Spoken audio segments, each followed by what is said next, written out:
कुछ लोग कोरोना ख़त्म होने के बाद भी मास्क लगाते हैं और उनमें से शायद आप भी एक हो। शायद आपका कोई दोस्त भी हो। वो कोरोना से डरता नहीं है। वो अपनी इनसिक्योरिटी को छुपाने के लिए मास्क लगाता है। वो मास्क लगाने के बाद कॉन्फिडेंट फील करता है। तो हमारी आज की मूवी इसी के ऊपर है। एक लड़की जो बहुत सोशल है, अपनी इनसिक्योरिटी को छुपाने के लिए मास्क लगाती है। और इस मूवी का नाम है worlds bubble up like a soda pop. ये मूवी 2021 में रिलीज़ हुई थी। इसकी IMDb रेटिंग 6.8 है। आज मैं इस मूवी को हिंदी में एक्सप्लेन करने वाला हूँ। सो स्टोरी स्टार्ट होती है एक चेरी नाम के लड़के के साथ, जो हमें तैयार होते हुए दिखाया जाता है।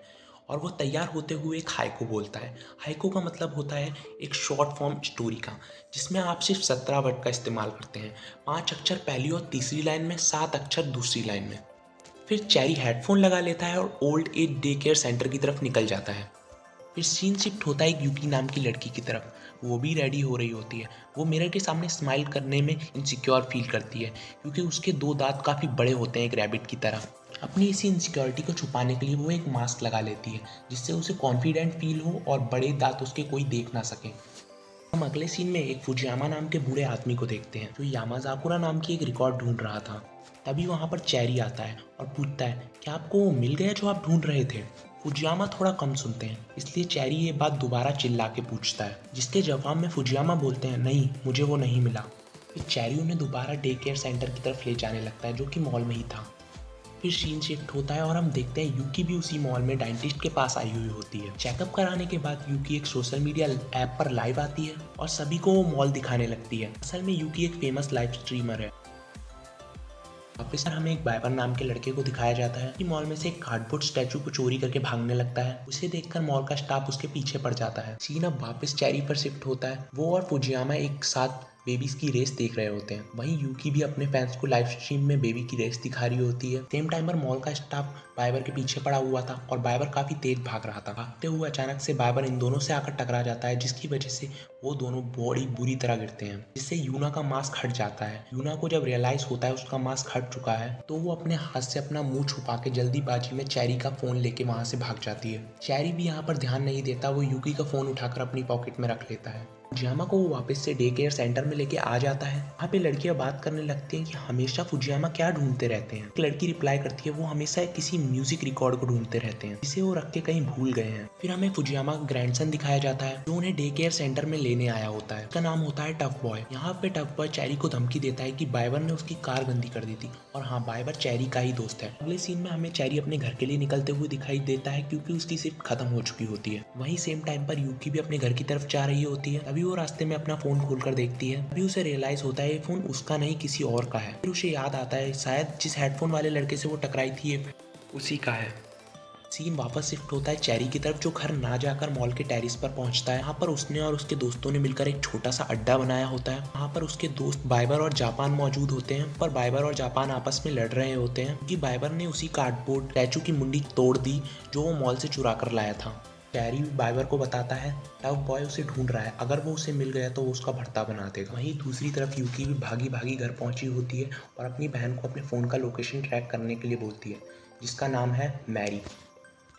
फिर अब चेरी बाहर चेयर पे बैठा होता है और उसके सामने सनसेट हो रहा होता है। सनसेट को देखकर उसके दिमाग में एक हाइकू आती है, जिसे पोस्ट करने के लिए वो अपना फ़ोन निकालता है। अभी उसे रियलाइज़ होता है जो फ़ोन उसके पास है वो उसका नहीं है। उसे भी याद आता है शायद जिस लड़की से वो टकराया था ये फ़ोन उसी का होगा। दूसरी तरफ मैरी यहाँ यूकी का फ़ोन ट्रैक कर लेती है।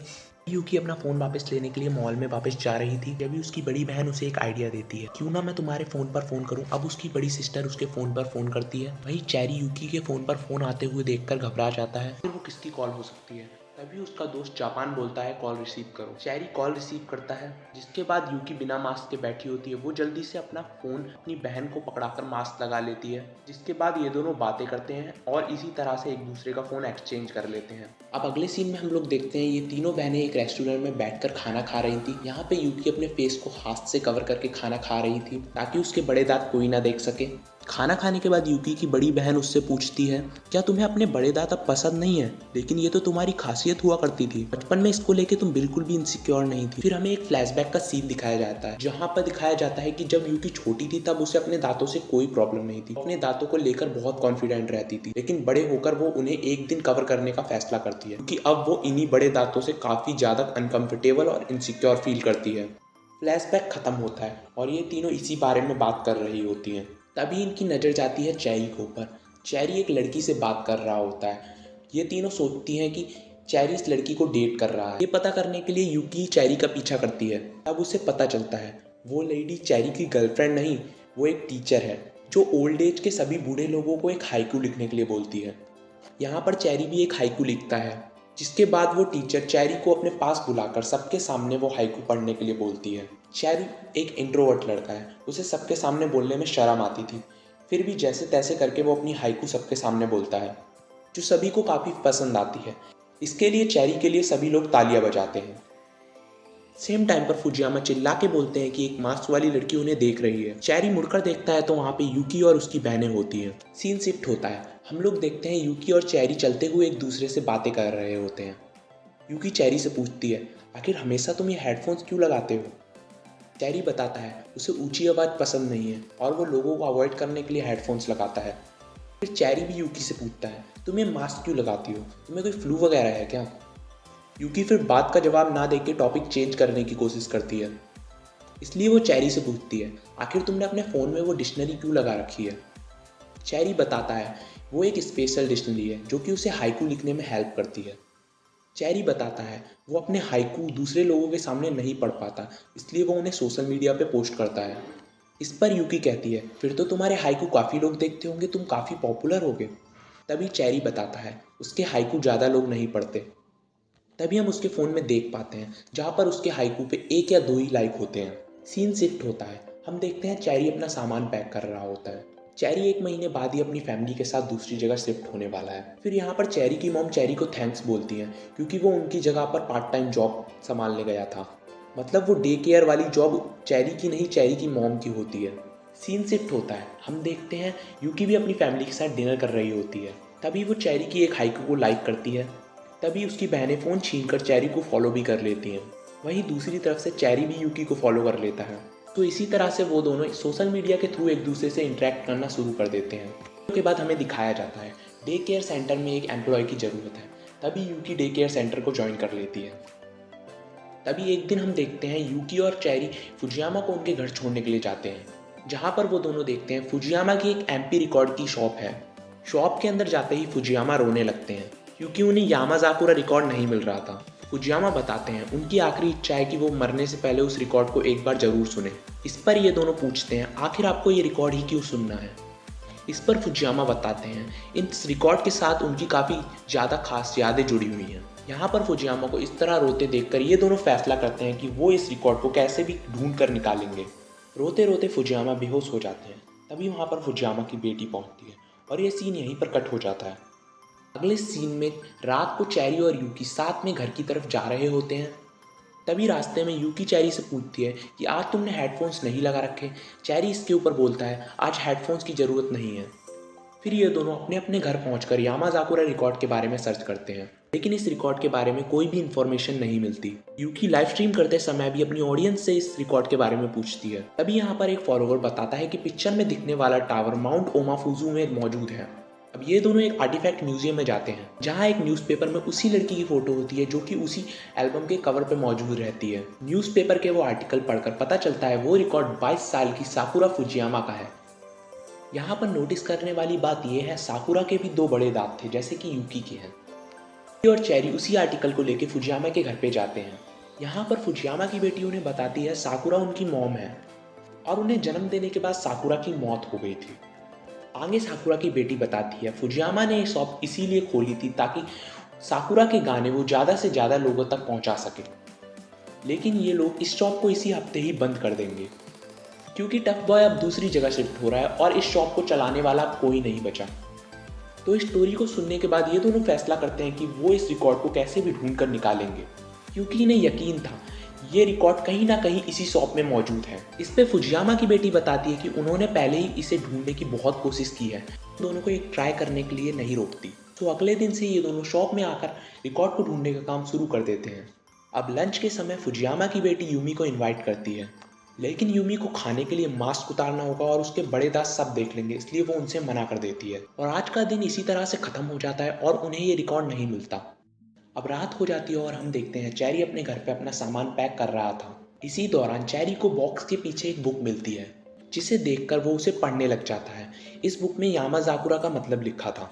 उसमें लिखा था यामाज़ाकुरा की पत्तियाँ चेरी ब्लॉसम से पहले उगती हैं और जिनके 2 दांत बड़े होते हैं उन्हें यामाज़ाकुरा कहा जाता है। ये पढ़कर चेरी को यूकी का ख्याल आता है। वो उसके लिए एक हाइकू लिखता है, यामाज़ाकुरा, मुझे तुम्हारी पत्तियां पसंद है जो तुमने छुपाई हुई हैं। चेरी उस हाइकू को पोस्ट भी कर देता है, जिसे पढ़कर यूकी समझ जाती है कि ये पोस्ट उसके लिए ही है। अब अगले दिन दोबारा सब लोग उसी रिकॉर्ड को ढूंढ रहे थे, लेकिन आज भी उन्हें कुछ नहीं मिलता।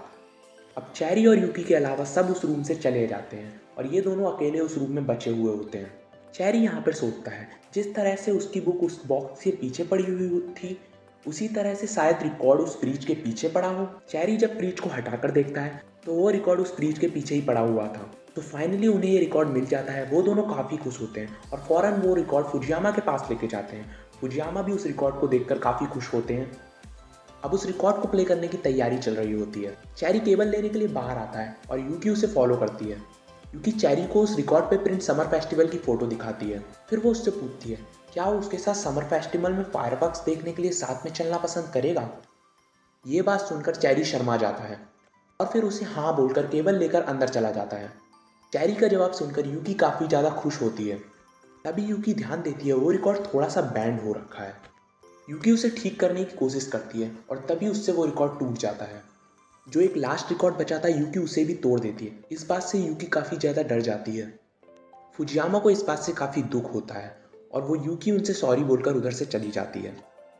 इसी के साथ सीन शिफ्ट होता है अगले दिन। यूकी चेरी से बोलती है, मैं फुजियामा से एक बार और माफ़ी मांगना चाहती हूँ, क्या तुम मेरे साथ चलोगे। चेरी उसके साथ जाने के लिए तैयार हो जाता है। सीन शिफ्ट होता है और अब ये दोनों फुजियामा के घर जा रहे थे। अभी रास्ते में चेरी यूकी को बताता है वो लोग घर शिफ्ट कर रहे हैं। ये सुनकर यूकी काफ़ी उदास होती है क्योंकि उन दोनों ने एक साथ फायरवर्क्स देखने का प्लान बनाया था। फिर वो चेरी से पूछती है, आखिर तुम्हें कब पता चला। चेरी बताता है, 1 महीने पहले। ये सुनकर यूकी नाराज हो जाती है। अभी तक चेरी ने ये बात उससे छुपा रखी थी। यूकी अब जाने लगती है। चेरी उसे रोकने की कोशिश करता है लेकिन वो उसे नहीं रोक पाता। उसके बाद जाते ही चेरी रोने लगता है। वहीं यूकी फुजियामा के पास पहुंचकर उनसे एक बार और माफ़ी मांगती है। अब रात को हमें दिखाते हैं कि यूकी अपने घर पे उसी रिकॉर्ड को जोड़ने की कोशिश कर रही थी, लेकिन वो रिकॉर्ड उससे नहीं जुड़ता, जिसकी वजह से यूकी काफ़ी इमोशनल हो जाती है। तभी उसकी दोनों बहनें उसकी सपोर्ट करने लगती हैं। अब अगले दिन फेस्टिवल का दिन था। यूकी उसी रिकॉर्ड को लेकर डे केयर सेंटर पहुंची होती है, जिसे उसने जैसे तैसे जोड़ा होता है, लेकिन उस रिकॉर्ड की हालत अभी भी ख़राब थी। यूकी उस रिकॉर्ड को फुजियामा को देकर उनसे एक बार और माफ़ी मांगती है। तभी उस सेंटर में काम करने वाली लड़की उस रिकॉर्ड को देखकर कहती है, रुको, मैंने ये रिकॉर्ड पहले भी कहीं देखा है। तभी वो इशारा करती है वहाँ पे लगी घड़ी की तरफ। जब उस घड़ी को उतारा जाता है तो यहाँ पर हमें पता चलता है वो घड़ी उस रिकॉर्ड की दूसरी कॉपी थी। तो फाइनली फुजियामा को रिकॉर्ड फिर से मिल जाता है। तो अब रात हो जाती है और समर फेस्टिवल स्टार्ट होता है। सेंटर के लोग मिलकर यामाज़ाकुरा सॉन्ग पर परफॉर्म कर रहे होते हैं। वहीं यूकी लाइव स्ट्रीम कर रही थी क्योंकि उसे यकीन था चेरी ये लाइव स्ट्रीम जरूर देखेगा। असल में आज के दिन चेरी की फैमिली शिफ्ट हो रही थी।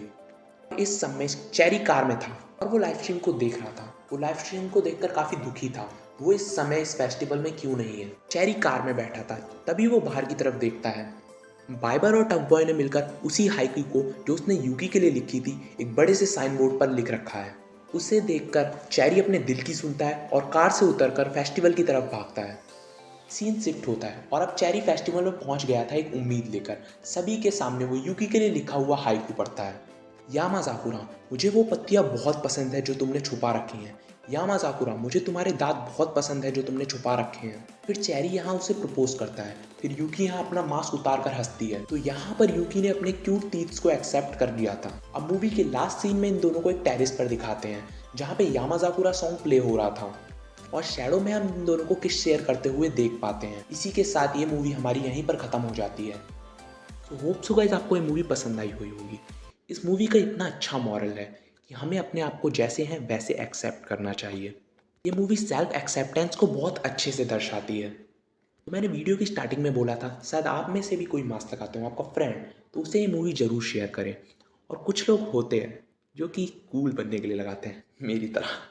मैं भी फाड़ जाता हूँ कूल बनने के लिए लगाता हूँ। तो कूल बनने के लिए लगाते हैं तो कोई टेंशन नॉट की बात। कोई इनसिक्योर है तो उसे मूवी ज़रूर भेजें और इस मूवी को ज़्यादा से ज़्यादा शेयर करें, लाइक करें और सब्सक्राइब करें। ऐसी ही मूवी आपको और चाहिए तो कमेंट